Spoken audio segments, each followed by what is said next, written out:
The ocean calls. I can recall one of the most precious memories of mine from sometime around the summertime of 2009. I was on a beach with my geography class, learning about how the waves slowly erode the land that nature tries desperately to keep. With the sand beneath my feet, a long line of ninth graders lined the beach, as we traveled shore to shore, as the only way to the next stop was through the sand once more.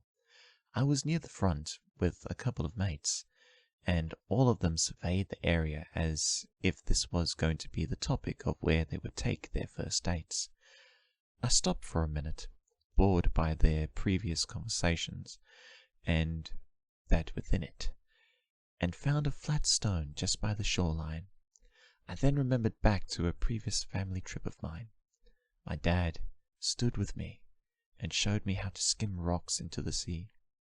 Hold it flat, reel back, wait for the ocean waves to break, and throw it in with a snap.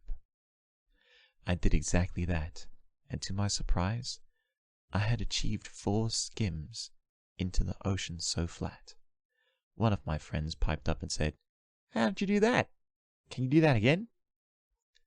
I then shared the technique with him, and our little competition began. He showed 2 more students, and then it was us 4 running stupid through the sand, looking for stones that would meld into our hands. The teacher turned back and asked what we were doing. He soon joined in the fun, and ran as fast as we did as our competition began brewing. To my surprise, a few other students arrived, and how they too could skip stones along the seaside. One of the guys turned around to me and said, "Look behind you."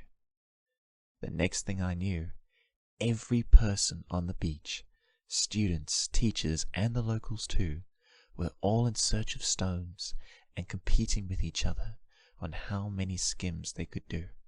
Families out for a beach day to a bikini model and crew just looking for a way to kill time as the sun started to slip away. This memory shaped what I want to do in my lifetime. Do something small that brings joy to others, and be part of their story as they are a part in mine.